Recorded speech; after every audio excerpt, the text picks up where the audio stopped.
السلام علیکم ورحمۃ اللہ وبرکاتہ۔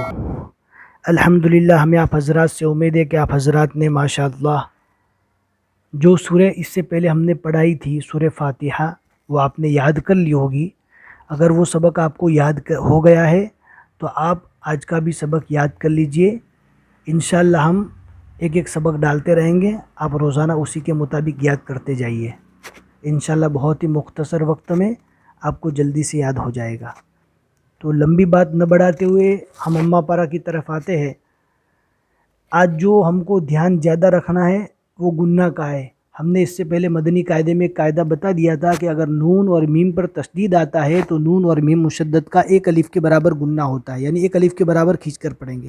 اس اماں پارہ کو لکھنے والوں نے بھی نیچے ہم کو نشانی دے دی ہے، جہاں پر گنہ ہوتا ہے اور اخفا ہوتا ہے تو وہاں پر ہم کو نشانی ملے گی۔ آپ کو اس بات کو دھیان میں رکھنا ہے کہ جہاں پر بھی نشانی آئے گی وہاں پر آپ گنہ کے ساتھ پڑھیں گے۔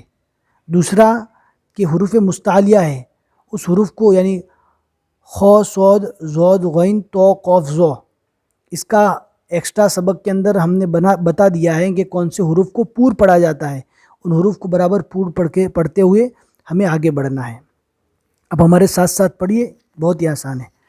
اعوذ باللہ من الشیطان الرجیم، سورۃ الناس مکیہ، نون کے اوپر تشدید ہے، نون مشدد کا ایک الف کے برابر گنہ ہوگا۔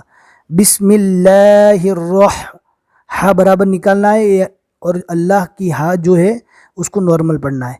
بسم اللہ الرحمن الرحیم۔ اس سورے میں 6 آیتیں اور ایک رکوع ہے۔ قل اعوذ برب الناس، یہاں پہ دیکھو نشان بنا ہوا ہے، نون کے اوپر تشدید ہے، ایک الف کے برابر گنہ ہوگا۔ قل اعوذ برب الناس ملک الناس، وہی چیز کو میں بار بار نہیں بتاؤں گا، آپ سمجھ گئے ہوں گے۔ نون کے اوپر تشدید ہے، ایک الف کے برابر گنہ کر کے پڑھنا ہے۔ اور وقف کے جو قواعد ہیں، رکنے کی حالت میں کون سا حرف کیا ہو جائے گا اس کو دھیان میں رکھتے ہوئے پڑھنا ہے۔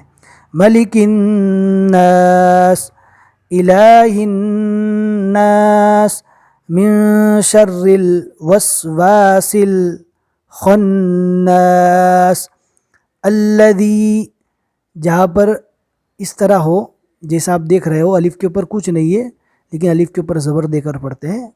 الذی یوسوس فی صدور الناس من الجنۃ والناس، بہت ہی آسان ہے۔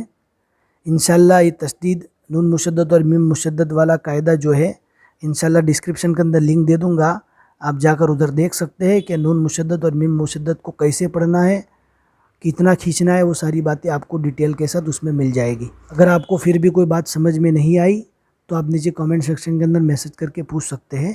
اس سے پہلے آپ پلے لسٹ کو جا کر چیک کر لیجئے، انشاءاللہ وہ جو باتیں آپ کو سمجھ میں نہیں آئی ہوگی وہ ساری باتیں ادھر مل جائے گی۔ بس آج کے لیے اتنا ہی سبق۔ السلام علیکم ورحمۃ اللہ وبرکاتہ۔